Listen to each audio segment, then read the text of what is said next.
My dear students यह video रे आमे पढ़िबा दशम श्रेणी जीवविज्ञान प्रथम चैप्टर न्यूट्रिशन बा पोषण विषय रे।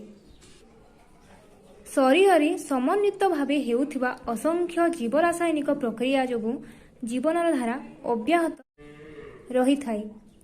एही सबु प्रक्रिया पई शक्ति आवश्यक। ता छड़ा कोष टिश्यू तथा अंग प्रत्यंगर गठन अर्थात शरीर गठन पाई एवं शरीर वृद्धि और मरामती निमंते विभिन्न उपादान दरकार। तो आमे ए समस्त लाइन रु कौन जानिला आम शरीर रे अनेक असंख्य असंख्य रासायनिक प्रक्रिया होई थाए। समस्त जीवंकर समस्त कार्य को संपूर्ण भावे करिबा पाई समस्तंकु शक्ति आवश्यक होई थाए। आमे समस्ते जानिछु आम जीव शरीर रे श्वसन रेचन कोष गठन एपरी अनेक प्रक्रिया होई थाए और ए समस्त प्रक्रिया पाई हमकु शक्ति दरकार। ता छड़ा कोष टिश्यू और विभिन्न अंग प्रत्यंगंकु गठन करिबा पाई मध्य आमकु शक्ति दरकार। ई शक्ति द्वारा ही आमर जीव शरीर वृद्धि होई थाए और मरामती अर्थात जहाँ सबू क्षति जिनिस नूतन भावे पूर्ण होता है। तो मन कर आम जदि कौन सी गोड़ बा हाथ खड़िया ही जाउछि सही समय रे सही नुआ चर्म को आउ थरे गठन करिबा पई आमकु शक्ति दरकार। तो जीवर खाद्य ए समस्त चाहिदा पूर्ण करिथाए। ए समस्त शक्ति जीवर खाउतिबा खाद्यर ही पूर्ण होइथाए। जदि आमे ठीक भाव में खाद्य खाइबा नहीं तेबे यह ठीक भाव में वृद्धि हो पारिब नहीं। तेणु शक्ति आहरण और उपादान संग्रह पोषण जरिया होइथाए। सेतिपई एठारे कहा जायछि जे शक्ति केमिति आमे पाइबा और उपादान गुड़िक केमिति आमे संग्रह करि पाबा केवल पोषण द्वारा ही खाद्य द्वारा ही आमे पाई पारिबा। सबुज उद्भिद आलोकश्लेषण प्रक्रिया रे निज खाद्य निजे प्रस्तुत करिथाए। परिवेश रु आवश्यक पोषक मध्य ग्रहण करिथाए। किंतु प्राणी और अन्य सबु जीव खाद्य पाई उद्भिद उपरे प्रत्यक्ष बा परोक्ष भावरे निर्भरशील। एठारे समस्ते ठीक भावरे बुझी पारुथिबे जहा कहा जायछि जे सबुज उद्भिद जहा सबु गछ माने अछंती से माने निज खाद्य निजे तैयारी करंती। से माने सीधा सड़क परिवेश रु ही तांको पाई पोषण निथांती और निजर खाद्य निजे तैयारी करथांती। किंतु अन्य जीव जेपरी मनीष बाघ भालू जेपरी अन्य पशु पक्षी अछंती से माने कोन करंती सबुज उद्भिद उपरे प्रत्यक्ष भावरे अथवा परोक्ष भावरे निर्भर होइथांती। आमे एठारे गोटे एग्जांपल नै परिबा जेपरी आमे नेबा छेली। छेली कौन करथाए से डायरेक्टली प्रत्यक्ष भावे कौन करथाए से गछ को खाई थाए गछर पत्र को खाई थाए। तो एठारे कौन कहा जीवो छेली गछ उपरे प्रत्यक्ष भावरे निर्भरशील बोली कहि परिबा। किंतु आमे देखिबा बाघ बाघ कौन करथाए से छेली को खाई थाए किंबा हरिण को खाई थाए। से गछमूल खाउथिबा शाकाहारी प्राणी माननकु खाई थाए जेपरी छेली मेंढा हरिण इत्यादि। तो आमे एठारे कहि परिबा बाघ कौन करछि गछ को परोक्ष भावरे खाउछि बोली आमे कहि परिबा। खाद्य साधारणतः जटिल अवस्था थाए। जीव शरीर मध्य यह सरल उपादान रे परिणत होई सबु अंग प्रत्यंग रे उपलब्ध होइथाए। खाद्य सबु बोले जटिल प्रक्रिया अर्थात हार्ड अवस्था रे थाए। किंतु जेते बेले आम जीव शरीर को ताहा जाए ताहा कौन होय सरल प्रक्रिया रे परिवर्तन हो जाए। जेपरी एग्जांपल ले परिबा आमे भात खाउछु ओ भात खाइबा आघरु ओ भात खाइला परे जेते बेले आम शरीर को जाउछि कोन खाइबा पूर्वरु जे भात थिला शरीर रे मध्य सेही परि भात आमे पाई परिबा।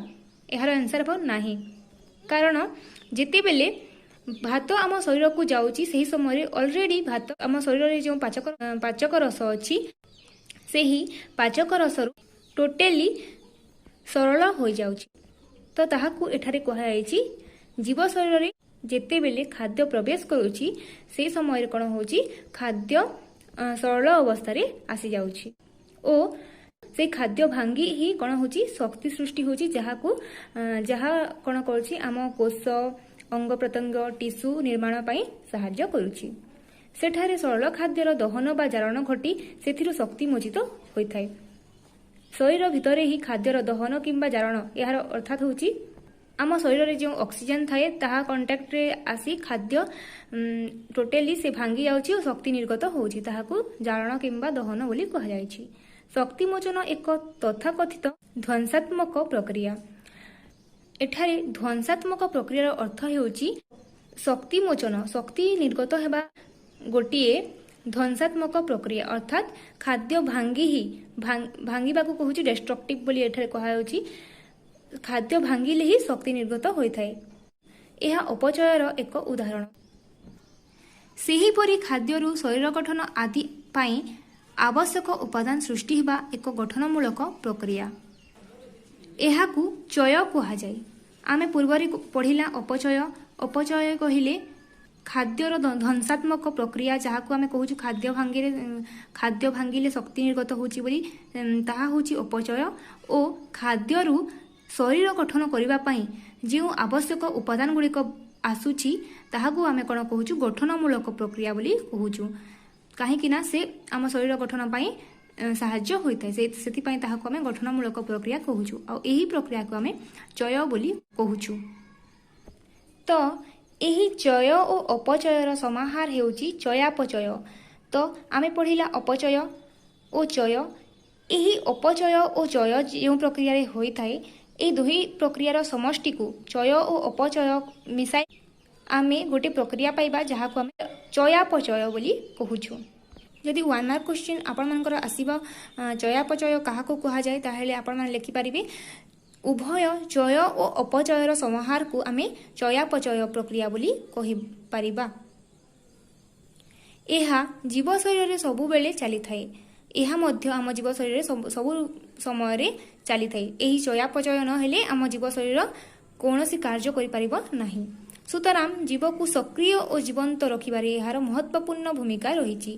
ଏହି ଚୟାପଚୟ ଦ୍ୱାରା ହିଁ ଆମ ଜୀବ ଶରୀର ସକ୍ରିୟ ରହୁଛି, ପଜିଟିଭ୍ ରହୁଛି ଓ ଜୀବନ୍ତ ସବୁବେଳେ ଜୀବନ ଆମେ ଧାରଣ କରି ରହିପାରୁଛୁ। ଯଦି ଏହା ଯେବେ ବନ୍ଦ ହୋଇଯିବ ତାହେଲେ ଆମ ଜୀବନ ମଧ୍ୟ ରହିବ ନାହିଁ। ଏଥିରୁ ସ୍ପଷ୍ଟ ହୁଏ ଯେ ବଞ୍ଚି ରହିବା ପାଇଁ ଜୀବର ଖାଦ୍ୟ ଆବଶ୍ୟକ ହୋଇଥାଏ। ଏହି ସମସ୍ତରୁ ଆମେ ଜାଣିପାରିଲା ଯେ କୌଣସି ଏକ ବ୍ୟକ୍ତିଙ୍କୁ, କୌଣସି ଏକ ଜୀବକୁ ବଞ୍ଚିବାକୁ ହେଲେ ତାକୁ ଖାଦ୍ୟ ଅତ୍ୟନ୍ତ ଆବଶ୍ୟକ। ଏବେ ପଢ଼ିବା ଖାଦ୍ୟର ପ୍ରକାରଭେଦ। ରାସାୟନିକ ଗଠନ, କାର୍ଯ୍ୟ ଓ ଶକ୍ତି ପ୍ରଦାନକାରୀ କ୍ଷମତା ଉପରେ ନିର୍ଭର କରି ଆମେ ଖାଉଥିବା ଖାଦ୍ୟକୁ ମୁଖ୍ୟତଃ 6 ପ୍ରକାରରେ ବିଭକ୍ତ କରାଯାଇଛି। ରାସାୟନିକ ଗଠନ, ଆମେ ଗଠନ ପ୍ରକ୍ରିୟାକୁ ଦେଖି, କାର୍ଯ୍ୟ, ଶକ୍ତିକୁ ଦେଖି କ'ଣ କରୁଛୁ, ଖାଦ୍ୟକୁ ମୁଖ୍ୟତଃ 6 ଭାଗରେ ବିଭକ୍ତ କରିଛୁ। ଯାହା ହେଉଛି ଫାର୍ଷ୍ଟ ହେଉଛି ଶ୍ୱେତସାର, ଯାହାକୁ ଆମେ ଇଂରେଜୀରେ କହୁଛୁ କାର୍ବୋହାଇଡ୍ରେଟ୍ସ। ଶର୍କରା, ଏହାକୁ ଆମେ ସୁଗର ବୋଲି ଇଂରାଜୀରେ କହିଥାଉ। ଓ ମଣ୍ଡଦକୁ ଆମେ ଷ୍ଟାର୍ଚ ବୋଲି ଇଂରାଜୀରେ କହିଥାଉ। ତ ଶର୍କରା ଓ ମଣ୍ଡଦ ଆମେ ଖାଉଥିବା ଖାଦ୍ୟର ପ୍ରଧାନ ଶ୍ୱେତସାର। ଆମେ ଯେଉଁ ଶର୍କରା, ସୁଗର ଖାଉଛୁ ଓ ମଣ୍ଡଦ ଖାଉଛୁ, ଯାହା ଆଳୁ, ଭାତ ଏହିପରି ଖାଦ୍ୟରେ ରହିଅଛି, ଏହି ହେଉଛି ଶ୍ୱେତସାରର ପ୍ରଧାନ ଜିନିଷ। ଆଳୁ, ଭାତ, ରୁଟିରେ ପ୍ରଚୁର ପରିମାଣରେ ମଣ୍ଡଦ ଥାଏ। ଆମେ ନୀତିଦିନିଆ ଖାଦ୍ୟରେ ମଧ୍ୟ ମଣ୍ଡଦ ପାଉଛୁ। ସବୁଦିନେ ଯେଉଁ ଆମେ ଆଳୁ, ଭାତ, ରୁଟି ଖାଉଛୁ ସେଠାରେ ପ୍ରଚୁର ପରିମାଣରେ ମଣ୍ଡଦ ରହିଥାଏ। ଚିନି, ଗୁଡ଼ ଆଦିରେ ସୁକ୍ରୋଜ ଓ ଫଳରସ, ପନିପରିବାରେ ଗ୍ଲୁକୋଜ ଜାତୀୟ ଶ୍ୱେତସାର ଅଧିକ ପରିମାଣରେ ଥାଏ। ତା ଛଡ଼ା ଚିନି, ଗୁଡ଼, ଫଳରସ, ଗ୍ଲୁକୋଜ ଏହା ଯାହା ସବୁ ଖାଉଛୁ ସେଠାରେ ମଧ୍ୟ ଅଧିକ ଶ୍ୱେତସାର ଆମେ ପାଇଥାଉ। ଯାହା ଆମେ ଫ୍ରୁଟ୍ ଜୁସ୍ ପିଉଛୁ, ଫଳରସ, ସେହି ସବୁଠି ଆମକୁ ସୁକ୍ରୋଜ, ଗ୍ଲୁକୋଜ ମିଳୁଛି। ଶ୍ୱେତସାରରୁ ଆମେ ସହଜରେ ଶକ୍ତି ଆହରଣ କରିଥାଉ। ଗ୍ଲୁକୋଜ C6H12O6ରେ ରହିଛି କାର୍ବନ, ଉଦ୍ଜାନ ଏବଂ ଅମ୍ଳଜାନ। ଆକ୍ଚୁଆଲି ଏହି ଶ୍ୱେତସାର ଜାତୀୟ ଖାଦ୍ୟ ଆମକୁ ଶକ୍ତି ପ୍ରଚୁର ପରିମାଣରେ ଦେଇଥାଏ। ଆମେ ଯଦି ଫଳରସ, ଗ୍ଲୁକୋଜ, ଚିନି, ଗୁଡ଼, ଆଳୁ ଏପରି ଜିନିଷ ଖାଇବା ତାହେଲେ ଆମକୁ ପ୍ରଚୁର ପରିମାଣରେ ଶକ୍ତି ମିଳିବ। ଗ୍ଲୁକୋଜର ଫର୍ମୁଲା ଅର୍ଥାତ୍ ରାସାୟନିକ ସୂତ୍ର ତାର ହେଉଛି C6H12O6 ଅର୍ଥାତ୍ ଗ୍ଲୁକୋଜର ଆମେ ଜାଣିଛୁ ତାର ଆଉ ଗୋଟେ ରାସାୟନିକ ନାମ ହେଉଛି C6H12O6, ଯେଉଁଥିରେ C ଅର୍ଥାତ୍ C କହିଲେ କାର୍ବନ ଅଛି, H12 କହିଲେ ହାଇଡ୍ରୋଜେନ୍, ଯାହାକୁ ଆମେ ଉଦ୍ଜାନ କହୁଛୁ, ହାଇଡ୍ରୋଜେନ୍ ରହିଅଛି ଓ ओ कहले ऑक्सीजन, O6 कहले ऑक्सीजन मध्य अछि, ऑक्सीजन कहले अम्लजान। सेथिपाई एठारे कहिछि जे ग्लूकोज रे कार्बन, उद्जान और अम्लजान रही अछि बोली। कोशीय श्वसन बेले ग्लूकोज रो जारण फल रे अंगारकाम्ल और जल सृष्टि हेबा सह शक्ति निर्गत होइथाय। जेतेबेले कोशीय श्वसन समय रे ग्लूकोज भांगिथाय, C6H12O6 भांगुची जारण होची, सेही समय रे कोन निर्गत होची, कोन बाहरुची देखो, CO2 अर्थात अंगारकाम्ल और H2O अर्थात जल और ता सहित शक्ति मध्य एनर्जी मध्य निर्गत हेउची। यह भल भाव बुझी था ये इक्वेशन को, कहीं ना यह अनेक थर मैट्रिक एग्जाम रो शॉर्ट क्वेश्चन रे आसी थाई। जेतेबेले ग्लूकोज भांगी थाए कौन कौन पदार्थ निर्गत हुए बोली क्वेश्चन आसी थाए। आप से समय रे लिखिबे कार्बन डाइऑक्साइड अर्थात अंगारकाम्ल, जल और शक्ति निर्गत हुए बोली लिखिबे। 1 ग्राम श्वेतसार रो प्राय 16 किलोजूल शक्ति निर्गत होइथाय। किलोजूल रो अर्थात यह शक्ति रो यूनिट, शक्तिर प्रतीक। यह किलोजूल कहले के भी कन्फ्यूज हेबे नहीं, किलोजूल अर्थात शक्तिर प्रतीक। जेतेबेले आमे 1 ग्राम श्वेतसार को भांगुछु सेतेबेले हमको 16 किलोजूल शक्ति मिलुची। सेकेंड आसीबा पुष्टिसार अर्थात इंग्राजी रे कहू आमे एहाकू प्रोटीन बोली। मुख्यतः माछ, मांस, अंडार धला अंश, छेना और क्षीर परि प्राणीज द्रव्य और डाली जातीय शस्य, सोयाबीन आदि आमे उद्भिदजात पुष्टिसार अर्थात प्रोटीन पाई थाउ। आमे जहाँ खाऊ माछ, मांस, अंडार 2टा अंश थाए आमे जानि थाउ, गोटे धला अंश और अन्यटी हलदिया अंश। हलदिया अंश रे हमको स्नेहसार मिले और धला अंश रे हमको प्रोटीन मिली थाए। ता छड़ा जहाँ हमको दाली जातीय खाद्य मिलुची, मुग दाली, राहाड़ी, सोयाबीन, चना दाली, जहाँ भी दाली मिलुची सेही सबुठारु हमको प्रोटीन मिलुची।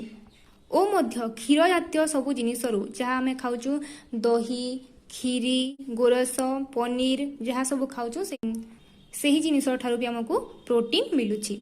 शरीर वृद्धि और नूतन कोष और तंतु गठन पाई पुष्टिसार खाद्य एकांत आवश्यक। आम शरीर को डेभलप करबा पाई, ग्रोथ भल भाबरे बढ़ाइबा पाई और जहाँ सब नूतन कोष गठन करबा पाई और तंतु गठन करबा पाई हमको पुष्टिसार अत्यंत आवश्यक। आम जिते बेसी पुष्टिसार खाइबा ताहाले आम ग्रोथ सेते बहुत परिमाण रे होई पारिबो। एमिनो अम्ल जहाँ को मैं इंग्रेजी रे कहूछु एमिनो एसिड, एमिनो अम्लर श्रृंखला द्वारा प्रोटीन गठित होइथाय। अनेक गुड़िए एमिनो अम्ल जेतेले गच्छित होई रहिथांती सेही समय प्रोटीन गठन होइथाय। तेणु परिपाक हेले यह एमिनो अम्ल परिणत होई विभिन्न कोष निकट में पहुंची थाई। जितेबेले आमे कोनोसी खाद्य खाउछु जेपरी गोरस पिउछु किंबा अंडार धला अंश खाउछु, माछ मांस खाउछु, प्रोटीन प्रचुर एमाउंट रे अछि से समस्त जिनिस रे। तो यही जिनिस जितेबेले आम शरीर को जाउछि ओ सेटारे से जिनिस जेते सरल प्रक्रिया सरल अवस्था रे आसी जाउछि सेथिरु एमिनो अम्ल गुड़िक बाहरी जीवे और कौन हेबे से माने समस्त अंग प्रत्यंग रे से माने जाई ग्रोथ और डेवलपमेंट करिवे हमर बॉडी रो। जेहेतु प्रोटीन अनेक गुड़िए एमिनो अम्लर समष्टि को नेकी हेई थाए, तेणु करी कौन हुए जेतेले प्रोटीन भांगे से समय रे प्रोटीन रो एमिनो अम्ल गुड़िक बाहरी पूरा शरीर जाई आमर वृद्धि करबा पई सहायता करथांती। थर्ड हेउची स्नेहसार जहाँ को मैं इंग्राजी रे कहूछु फैट्स बा लिपिड्स। मांस, क्षीर, छेना, लहुणी, अंडार हलदिया अंश और तेल घीरे स्नेहसार चर्बी लिपिड जातीय खाद्य थाए। स्नेहसार खाद्य सब मन रखिबो चर्बी होइथाए।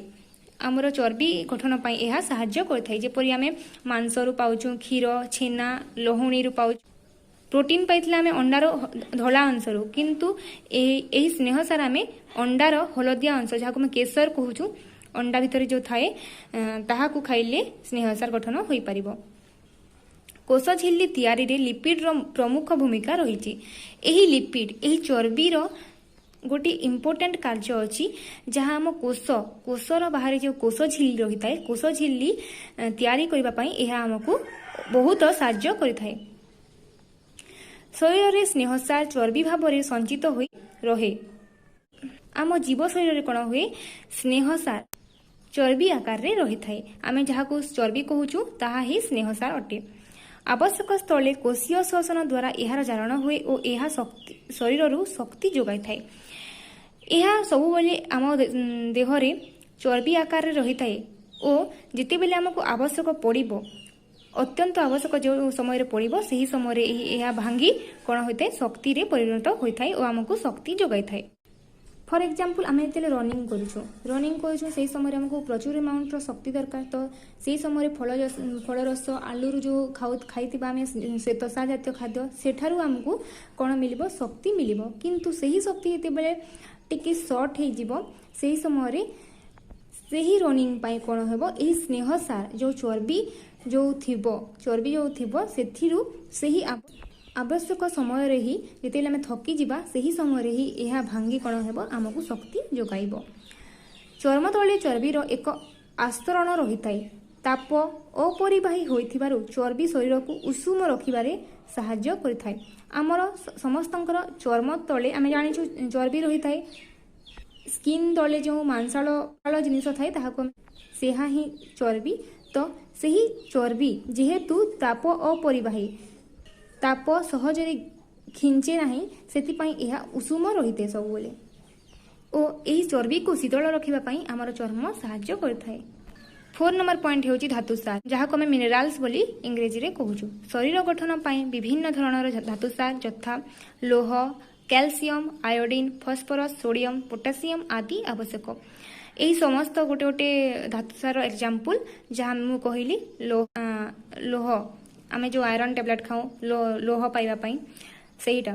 କ୍ୟାଲସିୟମ, ଯାହା ଆମକୁ କୁଟି ମାଛରେ ମିଳିଥାଏ।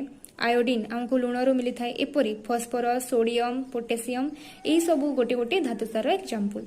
ଶରୀରରେ ଦାନ୍ତ ଓ ହାଡ଼ର ଗଠନ ପାଇଁ କ୍ୟାଲସିୟମ ଓ ଲୋହିତ ରକ୍ତ କଣିକାରେ ଥିବା ହିମୋଗ୍ଲୋବିନ୍ର ଗଠନ ପାଇଁ ଲୌହ ଆବଶ୍ୟକ ହୋଇଥାଏ। ଆମ ଶରୀରରେ ଯାହା ଦାନ୍ତ ଅଛି ଓ ହାଡ଼ ଯେଉଁ ବୋନ୍ ମାନେ ଅଛି, ଏହି ସମସ୍ତର ଗଠନ ପାଇଁ ଆମକୁ ପ୍ରଚୁର ଆମାଉଣ୍ଟର କ୍ୟାଲସିୟମ ଦରକାର। ଯାହା ଦେହରେ ଅଧିକ କ୍ୟାଲସିୟମ ରହିଥାଏ, ତାର ହାଡ଼ ଓ ଦାନ୍ତ ଅଧିକ ଷ୍ଟ୍ରଙ୍ଗ ମଧ୍ୟ ହୋଇଥାଏ। ଆଉ ଲୌହର ଗୋଟେ ଇମ୍ପୋର୍ଟାଣ୍ଟ କାର୍ଯ୍ୟ ହେଉଛି ହିମୋଗ୍ଲୋବିନ୍ ତିଆରି କରିବା। ହିମୋଗ୍ଲୋବିନ୍ ଅର୍ଥାତ୍ କ'ଣ, ଯାହା ଆମ ବ୍ଲଡ଼ରେ ରହିଥାଏ। ଆକ୍ଚୁଆଲି ଆମ ବ୍ଲଡ଼ ଓନ୍ଲି ଗୋଟିଏ କ'ଣ, ଫ୍ଲୁଇଡ୍ ଟାଇପ୍ର ସବଷ୍ଟାନ୍ସ, ଫ୍ଲୁଇଡ୍ ଟାଇପ୍ର ପଦାର୍ଥ, ତାହା କେବଳ ପାଣି ପରି। କିନ୍ତୁ ହିମୋଗ୍ଲୋବିନ୍ର ପ୍ରେଜେଣ୍ଟ ଥିବାରୁ, ହିମୋଗ୍ଲୋବିନ୍ ସେଠାରେ ରହିଥିବାରୁ ରକ୍ତ କ'ଣ ଦିଶେ, ଲାଲ ରଙ୍ଗ ଦେଖାଯାଏ।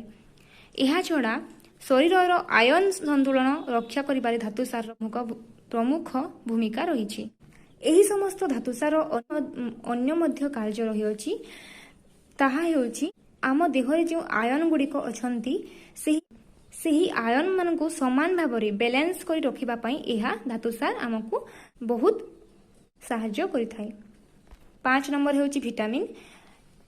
କୋଷରେ ବିଭିନ୍ନ ପ୍ରକାର ରାସାୟନିକ ପ୍ରକ୍ରିୟା ଏନଜାଇମ୍ ସାହାଯ୍ୟରେ ହୋଇଥାଏ। ଭିଟାମିନ୍ର ଉପସ୍ଥିତିରେ ସେ ସମସ୍ତ ପ୍ରକ୍ରିୟା ସୁଚାରୁ ରୂପେ ସମ୍ପନ୍ନ ହୋଇଥାଏ।